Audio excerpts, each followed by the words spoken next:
നമസ്കാരം സാർ. നമസ്കാരം.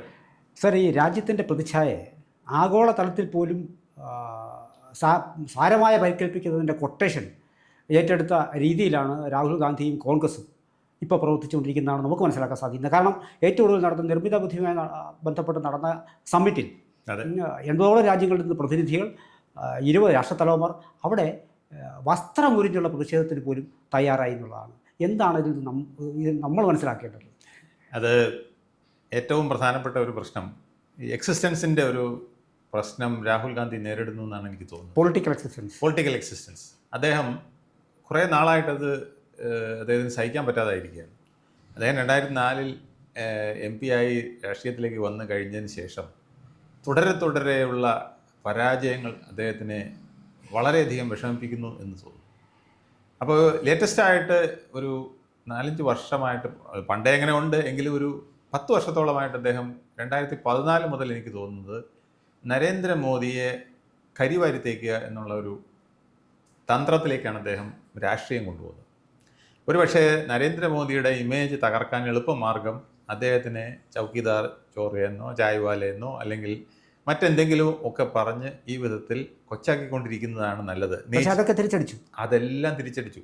അവസാനം നീച്ച് പുരുഷ്, നീച്ച് ആത്മി, അതുവരെ അദ്ദേഹത്തിന് ദോഷമായിട്ടാണ് വന്നത്. രാഹുൽ ഗാന്ധിക്ക്, കോൺഗ്രസ്സിന് എല്ലാം ദോഷമായിട്ടാണ് വന്നത്. എന്നിട്ടും പഠിക്കുന്നില്ല എന്നുള്ളതാണ്. ഇദ്ദേഹത്തിനെ പ്രോഗ്രാം ചെയ്യുന്ന, പഠിപ്പിക്കുന്ന ആരോ ഇദ്ദേഹത്തിനെ, ഒന്നുകിൽ അയാൾ വളരെ രാഷ്ട്രീയം പഠിക്കാത്ത ആളായിരിക്കാം, അല്ലെങ്കിൽ ഇന്ത്യയുടെ ഒരു പൊളിറ്റിക്കൽ സിറ്റുവേഷൻ പഠിക്കാത്ത ആളായിരിക്കാം.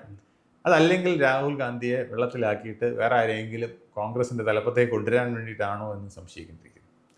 അത്ര ബുദ്ധിമോശങ്ങളാണ് അദ്ദേഹം കാണിച്ചുകൊണ്ടിരിക്കുന്നത്. അതിൻ്റെ അവസാനത്തെ ഉദാഹരണമാണ് ഈ എഐയിൽ നടത്തിയ പ്രക്ഷോഭത്തെക്കുറിച്ച് പറയുന്നത് ആൻറ്റി ഇന്ത്യ പ്രക്ഷോഭം എന്നാണ് കോൺഗ്രസിനെതിരെ BJP പോലും ഉന്നയിക്കുന്നത്. അത് AI പ്രക്ഷോഭമല്ല, ആൻറ്റി ഇന്ത്യ പ്രക്ഷോഭമാണ്. ശരിക്കും പറഞ്ഞാൽ അതാണ്. കാരണം ഇത് BJP നടത്തുന്ന പരിപാടിയല്ല, ഇന്ത്യ ഗവൺമെൻറ് നടത്തുന്ന പരിപാടിയല്ല. ഇതൊരു ഇൻ്റർനാഷണൽ ടീം ഒന്നിച്ച് നടത്തുന്ന ഒരു ഇൻ്റർനാഷണൽ ഇവൻ്റാണ്. ആ ഇൻ്റർനാഷണൽ ഇവൻറ്റിൽ വന്നിട്ട് ഇത്തരം കുട്ടിത്തരങ്ങൾ കാണിക്കുക എന്ന് പറയുന്നത് വളരെ മോശമായ കാര്യമാണെന്ന് മാത്രമല്ല, ഇതിൻ്റെ പിന്നിൽ വേറെ വലിയ എന്തോ പ്ലാൻ ഉണ്ടോ എന്ന് നമ്മൾ സംശയിക്കേണ്ടി.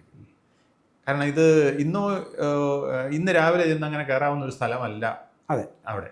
അപ്പോൾ ഇത് വളരെ നേരത്തെ ഇതിൻ്റെ QR കോഡോ രജിസ്ട്രേഷനോ ഒക്കെ ഉള്ള കാര്യങ്ങൾ സംഘടിപ്പിച്ചുകൊണ്ട് തങ്ങൾ ഇതിൻ്റെ ഒരു ഭാഗമാണെന്ന് കുറേ കുട്ടികൾ വരുത്തി തീർത്തിട്ട് അവരെ വിട്ടാണ് ഈ വസ്ത്രാക്ഷേപം നടത്തിയിരിക്കുന്നത്, അല്ലെങ്കിൽ തുണി ഉരിയൽ നടത്തിയിരിക്കുന്നത് എന്ന് നമുക്ക് അല്ല. ഈ രാജ്യത്തെ ഏറ്റവും പഴക്കം ചെന്ന പൊളിറ്റിക്കൽ പാർട്ടി ഞാൻ പറയുന്നില്ല, പ്രസ്ഥാനത്തിൻ്റെ പിന്നെ ഒരു അപജയം നമ്മൾ വളരെ വ്യക്തമായ രീതിയിൽ കണ്ടുകൊണ്ടിരിക്കുകയാണ് കഴിഞ്ഞ. അത് വളരെ സത്യമാണ്.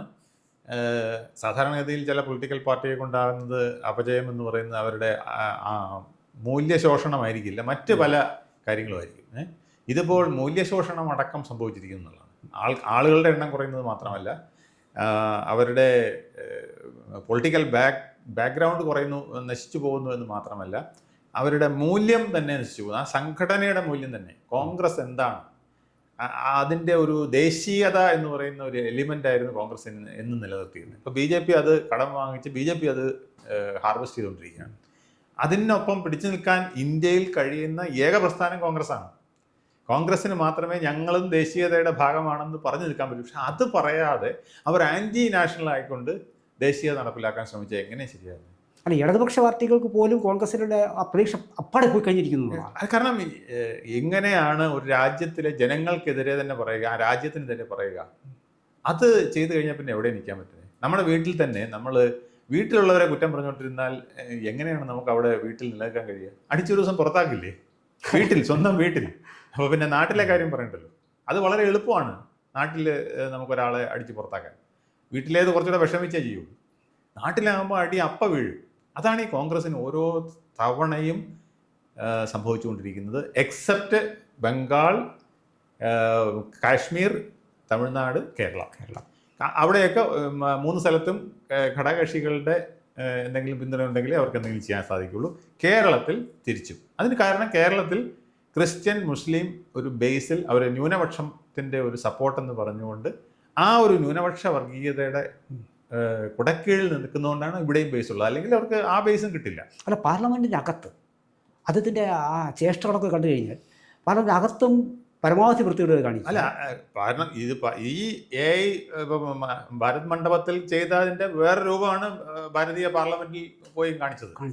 അവിടെ സ്ത്രീകളെ വിടുക, ഇത് പിന്നെ രാഹുൽ ഗാന്ധിയുടെ ബ്രെയിൻ ആയിരുന്നെന്നാ പറയുന്നത്, മറ്റേത് പ്രിയങ്ക ഗാന്ധിയുടെ ബ്രെയിൻ ആയിരുന്നെന്നാ പറയുന്നത്. സ്ത്രീകളെ പ്രധാനമന്ത്രി വഴുന്ന വഴിയിൽ വലിയ എന്താ ഒരു ടാർപാളിൻ പോലത്തെ പിന്നെ ഫ്ലക്സുമായി വന്ന് നിൽക്കുക, എന്നിട്ട് അത് കവർ ചെയ്തിട്ട് അദ്ദേഹത്തിനെ വളയുക. അപ്പോൾ അവിടെ എന്തെങ്കിലും സംഭവിച്ചാൽ അതിൻ്റെ കുറ്റം മുഴുവൻ അദ്ദേഹത്തിൻ്റെ പേരിൽ ചാർത്താം എന്നൊക്കെ പറഞ്ഞുകൊണ്ട് പോവുക.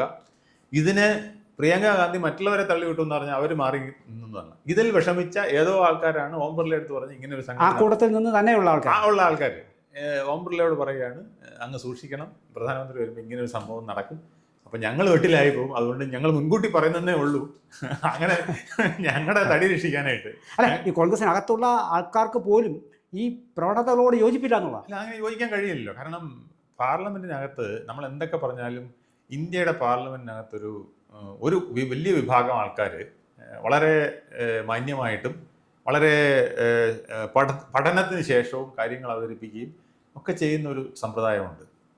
പക്ഷേ രാഹുൽ ഗാന്ധിക്ക് അങ്ങനെ ഒരു സാധനമില്ല. അതാണ് രാഹുൽ ഗാന്ധിയുടെ പ്രത്യേകത. അല്ല, നമ്മൾ ഓരോ ഭാരതീയനും അവരുടെ പ്രധാനമന്ത്രിയിലും പ്രതിപക്ഷ നേതാവിലും അഭിമാനിക്കേണ്ടതാണ്. അതെ. പക്ഷേ ഇപ്പോൾ നമ്മളെ അതിലേക്ക് ഒരു വിഷയത്തിൽ പോലും ഇദ്ദേഹത്തെ നമുക്ക് പിന്നെ ഇദ്ദേഹത്തോടൊപ്പം എന്ന് പറയാൻ കഴിയില്ല. അതിന് കാരണം കോൺഗ്രസ് എന്ന പാർട്ടി പ്രതിപക്ഷ പാർട്ടിയാണ്. പക്ഷേ കോൺഗ്രസിൻ്റെ മുകളിലിരിക്കുന്ന നേതാവ് പ്രതിപക്ഷ നേതാവല്ല. അതേ ഒരു വീട്ടിലെ പാരമ്പര്യത്തിൻ്റെ പുറത്ത് അമ്മയുടെ, അച്ഛൻ്റെ, അമ്മൂമ്മയുടെ, അപ്പൂപ്പൻ്റെയൊക്കെ ആ ലേബലിൽ വന്നിരിക്കുന്ന ആളാണ്. അദ്ദേഹം പാർട്ടി നേതാവല്ല.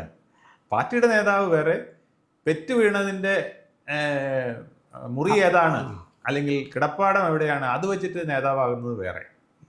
പാർട്ടിയുടെ നേതാവ് താഴെത്തട്ടിൽ നിന്ന് വരുമ്പോൾ അതിന് വ്യത്യസ്തമുണ്ട്. അല്ല, ഇതിപ്പോൾ എനിക്ക് എന്തിന് ശശി തരൂർ പോലും പറഞ്ഞല്ലോ ഈ AI സമ്മേളനം വളരെ ഗ്രാൻഡായിരിക്കും, ഉത്തമമായ ഒരു സംഗതിയാണ്, ഇന്ത്യക്ക് വളരെ ഗുണം ചെയ്യുന്നതാണെന്ന് പറഞ്ഞപ്പം ഇദ്ദേഹം പറയുകയാണ് അത് നമ്മുടെ ഡാറ്റ അടിച്ചു മാറ്റാനുള്ള പരിപാടിയാണ്.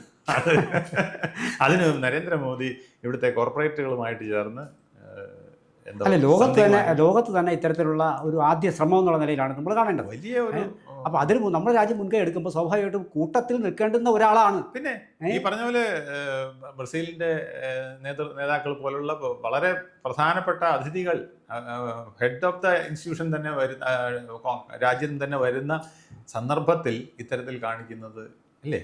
അല്ല, ഒരു 2 ആഴ്ചയ്ക്ക് മുമ്പ് സാറേ ഇദ്ദേഹം പരമാവധി നാറിപ്പോയതാണ്. ഈ നരവനയുടെ പുസ്തകവുമായിട്ട് ബന്ധപ്പെട്ടിട്ട് പരമാവധി ഇദ്ദേഹം ഇല്ലാത്തൊരു പുസ്തകം, ഇല്ലാത്തൊരു വരികൾ ഒഫീഷ്യലി പാർലമെന്റിനകത്ത് എത്തരത്തിലുള്ള പെരുമാറ്റമാണ് പിന്നെ കാട്ടേണ്ടത് എന്ന് പോലും ബേസിക്സ് പോലും അറിയില്ല. കിട്ടിപ്പോയി എന്നുള്ളതാണ്. കിട്ടിപ്പോയി എന്ന് പറഞ്ഞാൽ ഇറങ്ങുകയാണ്.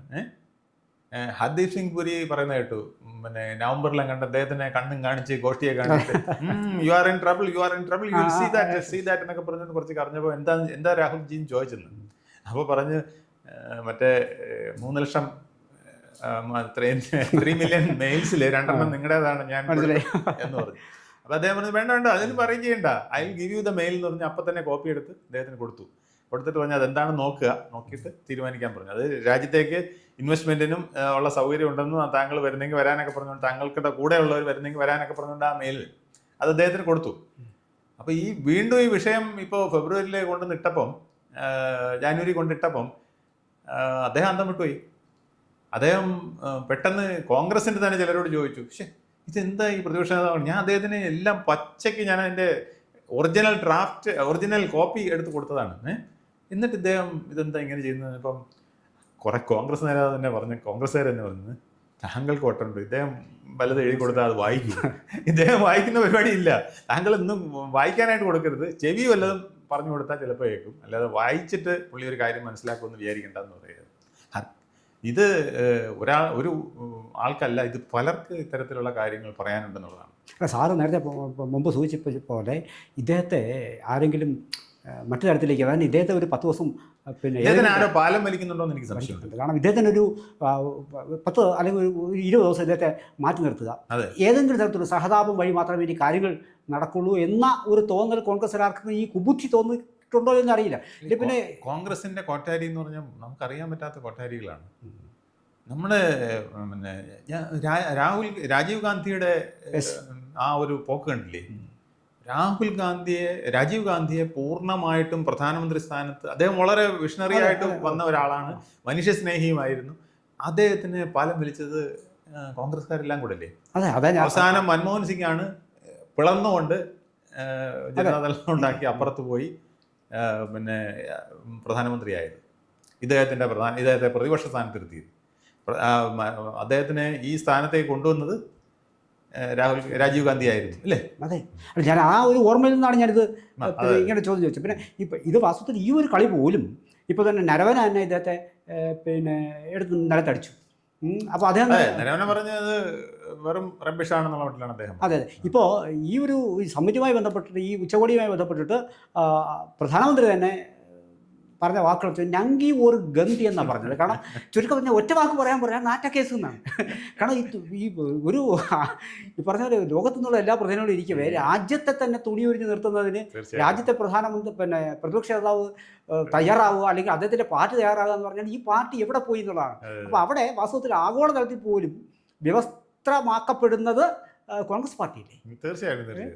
നമ്മൾ ആരെങ്കിലും നീ ഒരു നാറ്റ കേസാണെന്ന് പറയണമെങ്കിലേ അത്രയ്ക്ക് സംസ്കാര ശൂന്യനും അത്രയ്ക്ക് അധപ്പതിച്ച ജീവിത മാർഗമുള്ളവരെ കുറിച്ചേ പറയുള്ളൂ. കാരണം അതുപോലെ വെറുപ്പിക്കുന്ന വിധത്തിൽ അദ്ദേഹം പാർലമെന്റിലും മറ്റും പ്രവർത്തിക്കുന്നുള്ളതാണ്. അല്ല, ഇദ്ദേഹത്തിൻ്റെ ഈ പാർലമെൻ്ററി സെഷൻ ചില സീനിയർ മാധ്യമപ്രവർത്തകർ പറയുന്ന പോലെ ഇദ്ദേഹത്തിൻ്റെ ഈ ഒരു പാർലമെൻറ്റ് സെഷനിൽ ഇദ്ദേഹത്തിൻ്റെ അംഗവിക്ഷേപങ്ങളും ചേഷ്ടകളും ഇരിപ്പും നടപ്പും ഒക്കെ മാത്രം എടുത്തിട്ട് അതിനെ എഡിറ്റ് ചെയ്തിട്ട് ഒരു 10 മിനിറ്റ് നമ്മൾ കണ്ടു കഴിഞ്ഞാൽ നമുക്ക് അതിൽ പരം ചിരിക്കാൻ തന്നെ വേറെ വേണം. അപ്പോൾ അത്തരത്തിൽ ഇദ്ദേഹത്തിന് എന്തോ സാരമായ അല്ല, അദ്ദേഹത്തിന് ഒരു വലിയ സൈക്കിക് പ്രോബ്ലം ഉണ്ടെന്നാണ് എനിക്ക് തോന്നിയിട്ടുള്ളത്.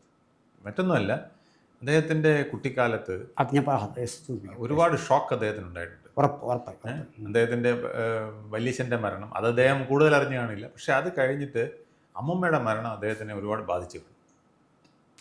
സ്കൂൾ ക്ലാസ്സുകളിൽ പോലും വരാത്ത ഒരവസ്ഥ ഉണ്ടായിരുന്നു. കാരണം അമ്മൂമ്മ എന്ന് പറയുന്നത്, ഇന്ദിരാഗാന്ധി എന്ന് പറയുന്നത് ഒരു കളിക്കൂട്ടുകാരിയെ പോലെ ഈ പിള്ളേരുടെ കൂടെ നടന്നിരുന്നത്. പ്രിയങ്കയുടെയും രാഹുലിൻ്റെയും കൂടെ ഒന്നിച്ചിരിക്കുക, ക്യാരംസ് കളിക്കുക, അല്ലെങ്കിൽ ചെസ്സ് കളിക്കുക, അല്ല അവിടെ ഇരുന്ന് ബാഡ്മിൻ്റൺ വെളിയിലിറക്കി കൊണ്ടുപോയി ബാഡ്മിൻ്റൺ കളിക്കുക. അങ്ങനെ ഒരു അമ്മുമ്മയായിട്ടല്ല, ഒരു കൂട്ടുകാരിയെ പോലെ ഈ പിള്ളേരെ രണ്ടുപേരും, പ്രിയങ്കയും രാഹുലിനെയും കൊണ്ടു നടന്നിട്ടുള്ള ആളാണ്. ആ ഒരു ഡെത്ത് ചിന്നിച്ചെതറിപ്പോയി ഒന്നും കാണാൻ പറ്റാത്ത വിധത്തിലുള്ള ആ ഒരു സാധനം. അത് കഴിഞ്ഞിട്ട് അദ്ദേഹത്തിന് കുറച്ചുകൂടെ പ്രായമായതിനു ശേഷം തൻ്റെ പിതാവിൻ്റെ മരണം, അത് ഇതുപോലത്തെ ഒരു ഷോക്കായിരിക്കും. ഈ 2 ഷോക്കുകൾ അദ്ദേഹത്തിന് യുവാവായി ഒരു 10-18 വയസ്സിനകം ഉണ്ടായ 3 ഷോക്കാണ് വന്നത്. അല്ല, എനിക്ക് അത്ര ഓർമ്മ തോന്നുന്നില്ല വല്യച്ഛൻ്റേത് സഞ്ജയ് ഗാന്ധിയുടേത് അത്ര അഫക്റ്റ് ആവാൻ വന്നിട്ടുണ്ടോന്ന് സാധ്യത കുറവാണ്. പക്ഷെ ഇത് രണ്ടും അദ്ദേഹത്തിനെ മാനസികമായി വളരെയധികം ബാധിച്ചു. ഒരു കുട്ടിയല്ലേ? മാത്രമല്ല നമ്മളൊക്കെ കൂട്ടുകാരും ഒരുമിച്ച് സ്കൂളിലേക്ക് പോകുമ്പോൾ കരിമ്പൂച്ചകളുമായിട്ടാണ് പോകുന്നത്. ഇദ്ദേഹത്തിനെ ഭയപ്പെടുത്തുന്ന ഒരുപാട് കാര്യം. അതൊരു കുട്ടിക്കാലത്ത് ഒരു കുട്ടിയുടെ മനസ്സിനെ അത് ഭയങ്കരമായിട്ട് ബാധിക്കും. കാരണം അമ്മൂമ്മ മരിച്ചത് ഒരു ഭീകരമായ അവസ്ഥയിൽ, അത് കഴിഞ്ഞിട്ട് അച്ഛൻ്റെ ഡെഡ് ബോഡി പോലും കാണാൻ പറ്റാത്ത ഒരു മുഖം പോലും ഇല്ല, ഒരു പീസ് എങ്ങനെയോ കൊണ്ടുവന്ന് വെക്കുന്ന ഒരവസ്ഥയിൽ അത് വരുന്നു. ഇതെല്ലാം കഴിഞ്ഞിട്ട് തനിക്കും ഇതേപോലത്തെ അവസ്ഥയാണോ എന്ന് ഭയക്കേണ്ട ഒരു കാലം. അതൊരു ഭയങ്കര ഷോക്കാണ്. ആ ഷോക്കിൽ നിന്ന് ഒരാൾക്ക് അത്ര പെട്ടെന്ന് മുക്തനാവാൻ പറ്റുമെന്ന് എനിക്ക് തോന്നുന്നില്ല. അല്ല, നമ്മൾ ഈ പപ്പു എന്ന് വിളിച്ച് കളിയാക്കുമ്പോൾ പോലും സാറുമ്പോൾ പ്രതികരിച്ച് അങ്ങനെയാണ് വാസ്തവത്തിൽ ഇദ്ദേഹത്തിൻ്റെ എനിക്ക് ആ ഒരു സിമ്പതിയുണ്ട്. ഞാൻ 1987 ഇവിടെ അച്ഛൻ്റെ കൂടെ വന്നതാണ്. രാജീവ് ഗാന്ധി ഇവിടെ വന്നു. ഞാനാണ് ഇവരുടെ ലൈസോൺ ഡ്യൂട്ടിക്ക് അന്ന് പോയ ഒരാൾ. അന്ന് രാജീവ് ഗാന്ധിയെ തൊടാൻ നോക്കാൻ പോലും നമുക്ക് സന്ദർഭം തന്നില്ല, അത് നേവിക്കാരെ ഏറ്റെടുത്തു. പക്ഷേ ഈ രാഹുൽ ഗാന്ധിയെ ഒപ്പം ഞാനാണ് പോയിരുന്നത്. ചെറുപ്പക്കാരനാണ്, ചിരിച്ച് കളിച്ച് വർത്താനം പറഞ്ഞ് പോകുന്ന ഒരു കൊച്ചു പയ്യനായിരുന്നു. ആ ആളിൻ്റെ എനിക്ക് അദ്ദേഹത്തോട് വളരെ സിമ്പതിയാണ് തോന്നിയത്. ശുദ്ധനായ മനുഷ്യനാണ്, ശുദ്ധ മനസ്സാണ്. ഈവൻ 2014 അർണബ് ഗോസ്വാമി ആയിട്ടുള്ളൊരു ഇൻ്റർവ്യൂ ഞാൻ കണ്ടു. ആ ഇൻ്റർവ്യൂവിൽ പോലും അദ്ദേഹം ഈ നരേന്ദ്രമോദിയെ ഭയക്കുകയായിരുന്നു. അദ്ദേഹം നരേന്ദ്രമോദിയെക്കുറിച്ച് അർണബ് ഗോസ്വാമി ചോദിച്ചു കഴിഞ്ഞാൽ പുള്ളി അതിൽ നിന്ന് മാറും, എന്നിട്ട് വേറെ എന്തെങ്കിലും വിഷയം പുള്ളി പറയും. അങ്ങനെയാണ് അദ്ദേഹം പോയിക്കൊണ്ടിരുന്നത്. എന്നിട്ട് പറയും woman empowerment, youth empowerment. India should change. The entire India should change. We need change. ഇതിങ്ങനെ പറഞ്ഞുകൊണ്ടിരിക്കുകയാണ്. അത് അർണബ് ഗോസ്വാമി അന്നേരം ഓരോരോ ചോദ്യങ്ങൾ വീണ്ടും ചോദിക്കുന്നുണ്ട്. അതിലെല്ലാം അദ്ദേഹം ഈ BJP കുറിച്ചോ BJP നേരിടേണ്ടത് എങ്ങനെയാണെന്നോ മോദിയെ നേരിടേണ്ടത് എങ്ങനെയാണെന്ന് ചോദിച്ചാൽ പുള്ളി ഉടൻ തന്നെ അതിൽ നിന്ന് വലിഞ്ഞിട്ട് വേറെ കാര്യം പറയും. അപ്പോൾ എനിക്ക് തോന്നിയിട്ടുള്ളത് അദ്ദേഹത്തിന് ഈ വലിയ യുദ്ധങ്ങൾ നടത്താൻ ഭയമായിട്ടുള്ള ഒരാളാണ്. അതിന് വേറൊരാൾ വേണം. അതിനാണ് ഈ ഉത്തരവാദിത്തങ്ങളിൽ നിന്ന് അദ്ദേഹം ഒഴിഞ്ഞു മാറിയിട്ടുള്ളത്. അതാണ് എപ്പോഴൊക്കെ അദ്ദേഹത്തിന് ഉത്തരവാദിത്തം കൊടുത്തോ അതിന് ചാടിയിട്ടുണ്ട്.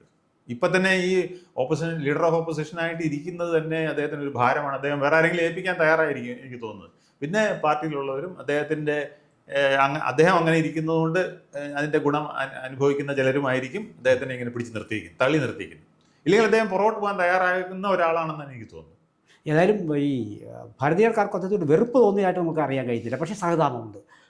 കാരണം ഇങ്ങനെ മാത്രമല്ല, ഇത് വെറുപ്പിലേക്ക് എത്തും. കാരണം നമ്മൾ പറഞ്ഞ സൈക്കോളജി ജനം അറിയണമെന്നില്ല, അവർക്കത് തോന്നണമെന്നില്ല. അല്ല, ഈ പറഞ്ഞ ന്യൂജൻ അറിയണമെന്നില്ല, ആരും അറിയില്ല. ഇപ്പൊ ന്യൂജൻ അല്ല, ഓൾഡ് ജനും അറിയില്ല ഇതെന്താ ഇങ്ങനെ കാണിക്കുന്നതെന്ന് തോന്നുന്നു. കാരണം നമ്മുടെ നാളത്തെ പ്രധാനമന്ത്രി ലീഡർ ഓഫ് ഓപ്പോസിഷൻ എന്ന് പറഞ്ഞാൽ ഇന്നല്ലെങ്കിൽ നാളെ നമ്മുടെ പ്രധാനമന്ത്രി ആണ്ട് ആളല്ലേ. നമുക്കൊരു സബ്സ്റ്റിറ്റ്യൂട്ട് വേണമെങ്കിൽ ഇതല്ലേ ഉള്ളൂ, ഒരു LOP അല്ലേ ഉള്ളൂ നമ്മുടെ ഒരു സബ്സ്റ്റിറ്റ്യൂട്ട്. ആ സബ്സ്റ്റിറ്റ്യൂട്ട് ഇങ്ങനെ ആയിപ്പോയാൽ എന്ത് ചെയ്യും? അത് വലിയൊരു പ്രശ്നമാണ്. എന്തായാലും അത് BJP പോലും നേരിടുന്ന വലിയ വെല്ലുവിളി എന്ന് ഞാൻ പറയുള്ളൂ. കാരണം നല്ലൊരു ഈക്വലി കോമ്പറ്റൻ്റ് ആയിട്ടുള്ള പ്രതിപക്ഷ നേതാവ് ഉണ്ടായിരുന്നെങ്കിൽ ഭരണകക്ഷിക്ക് കുറച്ചുകൂടി പെർഫോം ചെയ്യാനുള്ള അവസരം ഉണ്ടായിരുന്നു. തീർച്ചയായിട്ടും. ഇത് എനിക്ക് തോന്നുന്നത് നരേന്ദ്രമോദി അല്ലായിരുന്നെങ്കിൽ ആ പ്രധാനമന്ത്രി ഒരുപാട് മിസ്യൂസ് ചെയ്തേനെ. കാരണം ആരും ചോദിക്കാൻ എന്ത് വേണോ എനിക്ക് ചെയ്യാമെന്നുള്ള രീതിയിൽ. നരേന്ദ്രമോദിക്ക് പിന്നെ വേറൊരു വിഷൻ ഉള്ളതുകൊണ്ടും അദ്ദേഹത്തിൻ്റെ പാത്ത് വേറൊരു വഴിയിലൂടെ ആയതുകൊണ്ടും 2047 ഇന്ത്യയെ ഒരു സ്ഥലത്ത് എത്തിക്കണമെന്നുള്ള ഒരു ആംബിഷൻ ഉള്ളതുകൊണ്ടുമാണ് അദ്ദേഹം ഇങ്ങനെ പോകുന്നത്. അതല്ലെങ്കിൽ സ്വല്പം സൂഹിക്കണമെന്ന് താല്പര്യമുള്ള ഒരു പ്രധാനമന്ത്രി ആണെങ്കിൽ ഈ പ്രതിപക്ഷത്തിനെ വെച്ചിട്ട് അടിച്ചു കയറി സ്വന്തം കാര്യം നോക്കി, സ്വന്തം പാർട്ടിയുടെ കാര്യം നോക്കി മാത്രം പോകാനായിട്ട് തയ്യാറായതിനെ കഴിഞ്ഞേനെ. എന്തായാലും ആ അംബീഷനിൽ ഒപ്പം നിൽക്കാൻ പ്രതിപക്ഷ നേതാവ് ഇല്ല എന്ന് അദ്ദേഹം പല പ്രവൃത്തികളിൽ കൂടി തെളിയിച്ചു കഴിഞ്ഞു. അല്ല, ഒരു വിധത്തിൽ BJPക്ക് അതൊരു ഗുണമാണ്. കാരണം ഈ പോക്കിനിടയിൽ ഇത്തരം സില്ലി ഇത് വരുമ്പോൾ ഇങ്ങനെ തട്ടിക്കളയാമെന്നുള്ളതേ ഉള്ളൂ. അതേസമയം വലിയൊരു ഒരു പ്രതിരോധവുമായിട്ടൊരു പ്രതിപക്ഷം വന്നാൽ ഒരു പക്ഷേ ഈ പോക്കിന് തടസ്സം വരും. അതുകൊണ്ട് കോൺഗ്രസിന് ശരിക്കും കോൺഗ്രസ് അല്ലെങ്കിൽ ഇന്നത്തെ പ്രതിപക്ഷ നേതാവ് BJPക്ക് ഒരു അനുഗ്രഹമാണ് എന്നാണ് തോന്നുന്നത്. ആയിക്കോട്ടെ സാർ. കൂടുതൽ വാർത്തകളും വിശേഷങ്ങളും നേരിട്ട് ലഭിക്കാൻ ജനങ്ങളിൽ നിന്ന് ജനങ്ങളിലേക്ക് ജനഭൂമി ന്യൂസ് സബ്സ്ക്രൈബ് ചെയ്യൂ. ബെൽ ബട്ടൺ അമർത്താനും മറക്കരുത്.